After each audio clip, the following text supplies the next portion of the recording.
మందెన నాసర్జీ AISF రాష్ట్ర ప్రధాన కార్యదర్శి.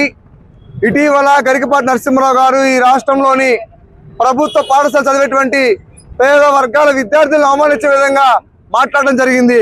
వారు పూర్తిగా ఈ రాష్ట్రంలో ప్రభుత్వ పాఠశాల చదివేటువంటి పేద విద్యార్థులకి మధ్యాహ్న భోజనం ఎందుకు, అందులో గుడ్డెందుకు, వాళ్ళకి ఉచితంగా బుక్స్ ఎందుకు ఇవ్వాలి, షూస్ ఎందుకు ఇవ్వాలని చెప్పని అవమానకరంగా మాట్లాడారు. దాన్ని all India student federation AISF గా పూర్తిగా ఖండిస్తా ఉన్నాం. అయ్యా గరికపాటి గారు, మీలాగా ఈ రాష్ట్రంలో పేద విద్యార్థులు ఉన్నత వర్గాల కుటుంబాల్లో పుట్టలేదు, లేదా ఉన్నత ఆస్తుల కుటుంబాల్లో పుట్టలేదు. పూర్తిగా ఈ రాష్ట్రంలో మీరు మాతో వస్తే, మీరు సిద్ధమైతే మేము చూపిస్తాం. అదే ప్రభుత్వ పాఠశాలల్లో ఎంతమంది అనాథ పిల్లలు చదువుకుంటా ఉన్నారో, సింగిల్ పేరెంట్స్ పిల్లలు ఎంతమంది చదువుకుంటారో మేము చూపిస్తాం. పూర్తిగా తల్లిదండ్రులు ఉదయాన్నే కోడి కోయక ముందే 4:30కి 5 గంటలకే మున్సిపాలిటీ కార్మికుల బిడ్డలు అందరూ చదువుకుంటా ఉన్నారు. రోజువారి కూలి బిడ్డలు చదువుకుంటా ఉన్నారు. ఈరోజు పూర్తిగా కనీసం ఈ రాష్ట్రంలో ఆనాడు ముఖ్యమంత్రి అనేక మంది కూడా ఈ రాష్ట్రంలో మధ్యాహ్న భోజనం ప్రవేశపెట్టడం ద్వారా ఈ రాష్ట్రంలో బాల కార్మికులు ఉండరు. పూర్తిగా విద్యతో పాటు భోజనం అందించే ఉద్దేశంతోనే ఈ మధ్యాహ్న భోజనం ప్రవేశపెట్టారు. కాబట్టి ఏఐఎస్ఎఫ్ గా స్పష్టంగా తెలియజేస్తా ఉన్నాం. మీరు మాట్లాడడం జరిగింది, ఒక గుడ్డు పెడితే విద్యార్థి శోభనంకి పెళ్లిగొండలో సిద్ధమవుతామని చెప్పని.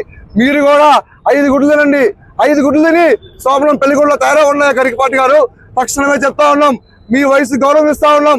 2 రోజుల్లో కనుక మీరు ఈ రాష్ట్ర పేద వర్గాల విద్యార్థి లోకానికి క్షమాపణ చెప్పబోతే మాత్రం ఖచ్చితంగా మీ ఇంటి ముట్టడికి ఏఐఎస్ఎఫ్ రాష్ట్ర వ్యాప్తంగా పిలుపునిస్తని చెప్పని హెచ్చరిస్తా ఉన్నాం.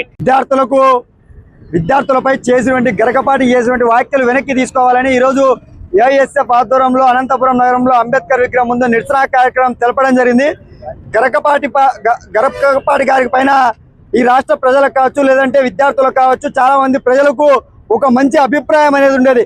కానీ మొన్న చేసినటువంటి వ్యాఖ్యలు చాలా హాస్యాస్పదంగా ఉన్నాయి.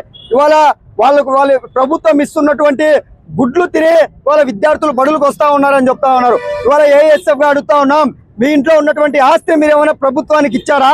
లేదంటే ప్రభుత్వం నుంచి పేద విద్యార్థులు చదువుకోవడానికి మధ్యాహ్న భోజనం పథకం కావచ్చు, గుడ్లు కావచ్చు, లేదంటే పాఠ్య పుస్తకాలు కావచ్చు, బ్యాగ్స్ కావచ్చు, రాష్ట్ర ప్రభుత్వం నుంచి కొన్ని సంవత్సరాల తరబడి పేద విద్యార్థులకు, ప్రభుత్వ విద్యా సంస్థలో చదువుకున్న విద్యార్థులకు విద్యను అందించేందుకు ఇవాళ సౌకర్యాలు కల్పిస్తా ఉన్నారు.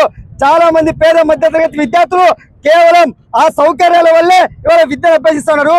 విద్యార్థులకు మధ్యాహ్న భోజనం కూడా తీసివేస్తే చాలా డ్రాప్ అవుట్ల సంఖ్య పెరిగి చాలా మంది విద్యార్థులు విద్యకు దూరం అవుతున్నటువంటి పరిస్థితి ఈ రాష్ట్రంలో నెలకొంది. మీ స్వభావం లేదంటే మీకున్నటువంటి ఆశయం ఏంది? ప్రభుత్వ విద్యా సంస్థల్లో విద్యార్థులు పెంచేందుకు మీరు ప్రయత్నం చేస్తా ఉన్నారా?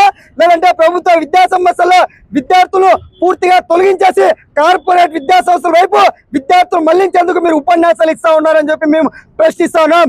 ఏఐఎస్ఎఫ్ గా ఇప్పటికైనా కూడా రాష్ట్ర విద్యార్థుల పక్షాన ఒకటి అడుగుతున్నాం, ఏదైతే ప్రభుత్వ పాఠశాల విద్యార్థులను అసభ్యకరంగా మాట్లాడినటువంటి గరికపాటి వ్యాఖ్యలను తక్షణమే వెనక్కి తీసుకోకపోతే రాష్ట్ర వ్యాప్తంగా ఏఐఎస్ఎఫ్ ఆధ్వర్యంలో ఉద్యమాలకు చేపడతామని చెప్పి ఈ సందర్భంగా గరికపాటిని హెచ్చరిస్తా ఉన్నాం.